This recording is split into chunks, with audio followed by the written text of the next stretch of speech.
how has Allie's process been in moving to the national team? She's got 4 goals in 7 games this year.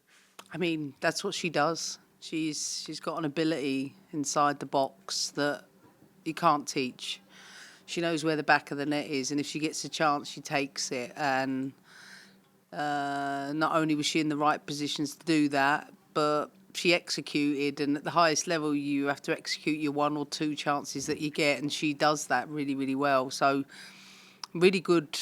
I'm happy for her because I know she feels that she wants to keep improving her game. She's always keen to keep adding things. So I think this performance will give her a lot of confidence. Yeah, go ahead. In a performance like this where Fallon doesn't see a ton of action, but you still have a goalkeeper position to kind of evaluate. What do you see out of a performance like this where she didn't really have to do much across the course of the game, but how do you evaluate that?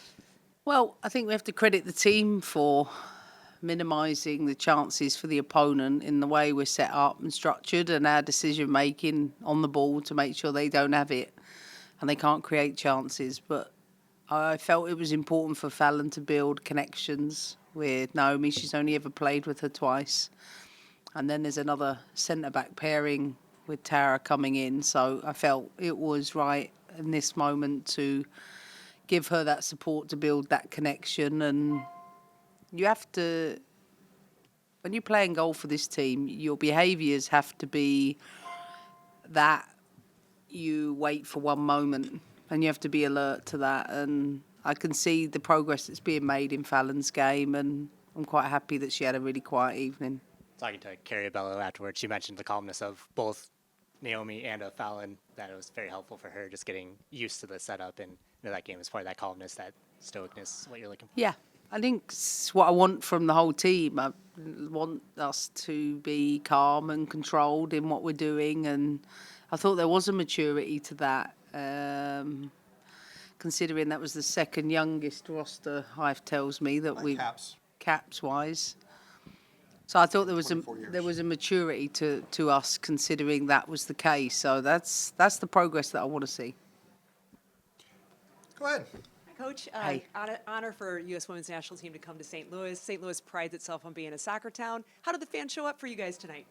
Oh, they were amazing. They really were. I could feel the energy. I mean, this stadium is an incredible stadium to play in. Because the way that the acoustics are, you feel the sound on top of you the whole time. The way the stands are built, so it felt much bigger than the crowd probably was because of the quality of the stadium and, of course, the fans bringing the noise to keep the players lifted in their performances. We've had a really enjoyable couple of days here. Go ahead. Right up front. Hi, nice to meet you. Asla from The Athletic. What's going to change now that you saw what they're capable of doing?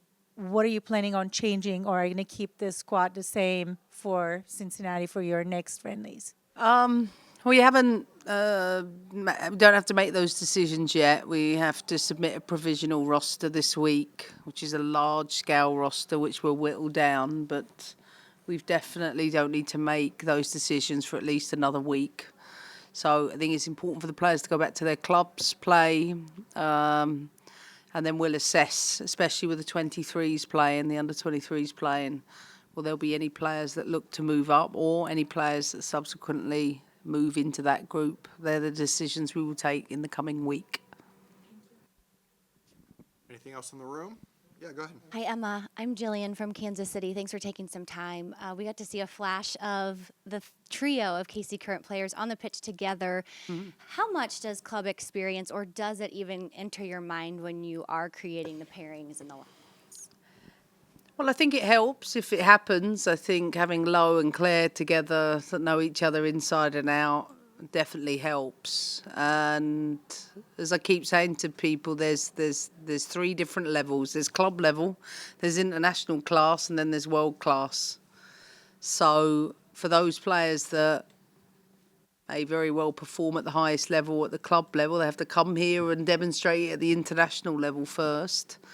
But all three of those have equipped themselves really well, and I thought Lowe came into the game, added a lot of composure to the performance. Claire had a really solid 60-odd minutes, and Michelle is always threatening, so you can be proud of them because I think they showed their quality tonight. Does Go ahead, Lynn Biondolo have something special coming off the bench? Oh, yeah, I mean, she does it time and time again, and you speak with her about it, she will tell you she knows how to do that role really well.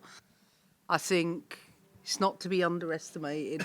She always contributes to the team's performance in a profound way, so it's not easy. She could have had a hat trick coming off the bench. I mean, that's testament to her quality. I've spoken many times about what an amazing character she is to have in the locker room, but she also brings something to our team that's very different, and it showed that when she came into the game, how quickly she scored, and she's got such huge respect from all of us because she plays that role extremely well, but also I think she sets the bar for anybody else that's coming into the match, and for that reason, I'm very, very grateful.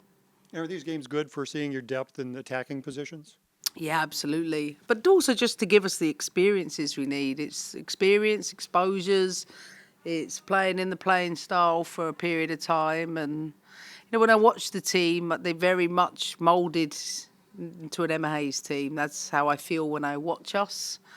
Feel like there's a lot of composure to the performances, and there's so many quality players in this country. I just know my job is to keep developing as many players as I can to keep raising the bar for this country. Let's go online to Andrew Jones. Go ahead, my friend. Thanks a lot as always. First for you, Emma, just want to ask about Naomi's communication in terms of, we know she's a lead by example, but how you thought she communicated as a captain tonight, and how many Becky bobbleheads are you going to take home and any cake that you had? Well, I mean, Naomi, it's like getting the Rolls Royce out of the garage. I mean, what an unbelievable football player. Just like a Rolls Royce is an unbelievable car. She just brings a level of composure and decision making in the deepest spaces that's just so underrated. But I thought she communicated well as a leader tonight. That was important to the team, that we communicated well, and she led by example in that. And we can put her back in the garage for a couple of weeks. And I'll get Emma a bobblehead for Harry before he go home. Oh, yeah, no, I'll have plenty of them, thanks. Ann Peterson, go ahead. Hey, Emma, thanks for doing this. Can you hear me? Yeah, Yeah, no, sorry, go it definitely can. Yeah. Okay. I'm wondering, do you feel like you're closer to naming a number one goalkeeper at this point? And is your goal to name a regular number one goalkeeper in the near future? Well, I think when it comes to that, I think that matters more externally than it does internally. And the reason why is I have to prepare a group of players to be ready to compete in the World Cup. So that starts with, well, what if? So if I only develop one, then I'm going to have a group behind that are even more underdeveloped. So development will happen no matter what. But I think it's fair to say Fallon's experience at this moment in time with the current group that I've got is ahead. And I still want to develop the other goalkeepers, but I get a fair sense of where their level is, one, in relation to each other, but two, in relation to 2027. So, there's no easy way to answer that question, because I don't think it's as simple as just saying you're my number one and develop one. I think it would be foolish of me to do that in case, like I said, someone falls out of form or they get injured or those things. But Fallon is doing a tremendous job with everything that I'm asking. Last one goes to Thank Sylvia. you. Thanks, Ann. Last one goes to Sylvia. Go ahead, Sylvia.